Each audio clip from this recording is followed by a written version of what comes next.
Depois daquela manobra do presidente do Banco do Brasil, André Brandão, para forçar a privatização daquela instituição, agora é a vez do presidente da Eletrobras que anuncia a sua demissão por motivos pessoais. Ele fala, claro, em termos pessoais, mas tudo indica tratar-se de uma outra operação, não só dele, como principalmente do chamado mercado, para forçar o governo Bolsonaro a precipitar não só a privatização do BB, quanto da Eletrobras e tudo do que resta de estatal no Brasil.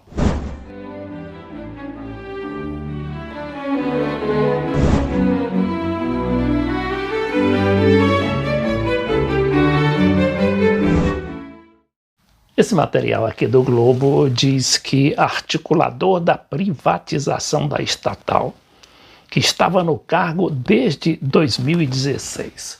Anotem bem essa data. 2016 é a data em que ocorreu aquele golpe contra a Dilma Rousseff e assumiu em seu lugar o Michel Temer, o vice da Dilma. E o Michel Temer cuidou, além de outras coisas, de nomear este cidadão aqui. E agora, antes de mais nada, para onde é que vai o tal do Wilson Ferreira, que é o nome do presidente demissionário da Eletrobras?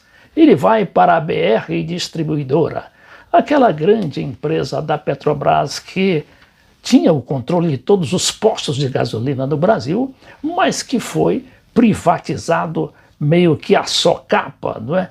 No início agora do governo Bolsonaro. O Wilson Ferreira, vamos ver aqui a foto dele, né? Ele, como diz aqui o Globo, é um executivo que alegou ter razões pessoais para sair do cargo. É um dos principais defensores e articuladores da privatização da estatal, anunciada primeiramente em 2017, ainda durante o governo Michel Temer. O governo Jair Bolsonaro também manteve o projeto de privatização que não avançou até agora por forte resistência política no Congresso Nacional. E se atribui a saída do Wilson Ferreira ao fato de que essas pressões do Congresso estarem agora se refletindo, inclusive, na eleição dos novos presidentes da Câmara e do Senado. Aqui no mesmo Globo diz que nos últimos dias parlamentares aliados ao governo, incluindo o candidato à presidência do Senado, Rodrigo Pacheco, do PSD de Minas Gerais, que tem o apoio do Palácio do Planalto, colocaram em dúvida o plano de privatização. Ora, esse simples anúncio da demissão do Wilson Ferreira já provocou a queda de 11% das ações da Eletrobras.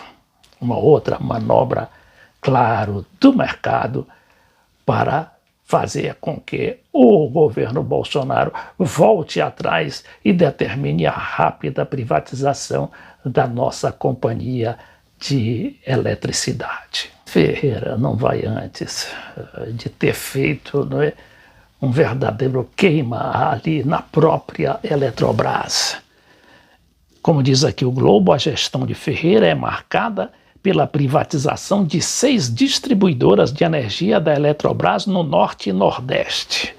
Não esqueçamos daquele apagão lá no Amapá, causado justamente por causa dessas privatizações. Diz, por outro lado, que o Executivo também adotou planos de demissão voluntária. Em 2019 foram 2. O último, anunciado em outubro daquele ano, previa a dispensa de quase 1.700 funcionários.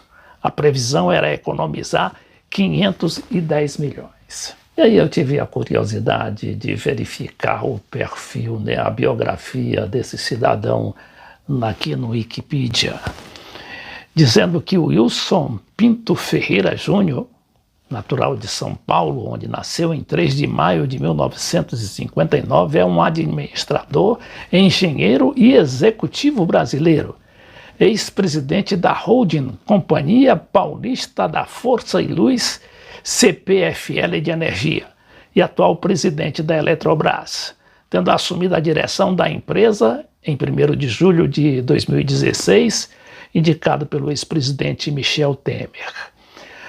Passou à iniciativa privada em 1998 com o primeiro presidente da Rio Grande Energia, empresa criada com a desestatização parcial da distribuição de energia elétrica do Rio Grande do Sul pelo então governador Antônio Brito.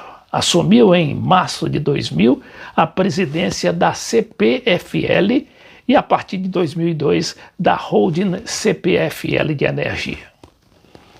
E olha aqui essa informação.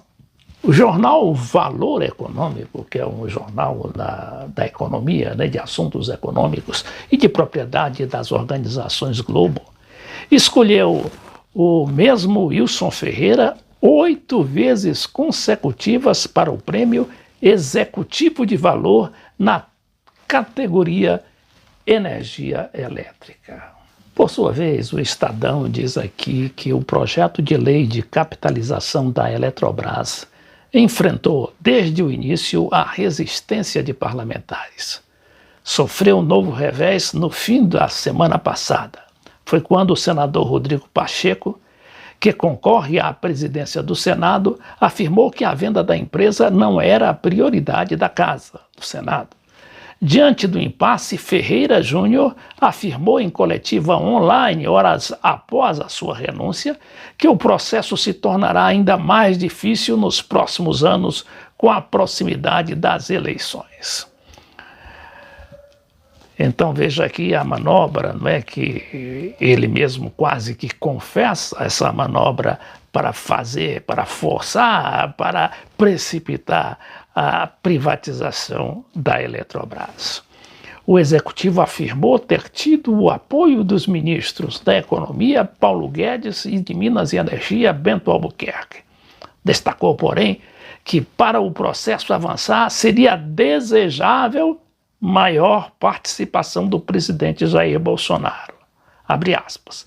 Para ter o reforço dessa mensagem de capitalização, é importante que Bolsonaro se envolva.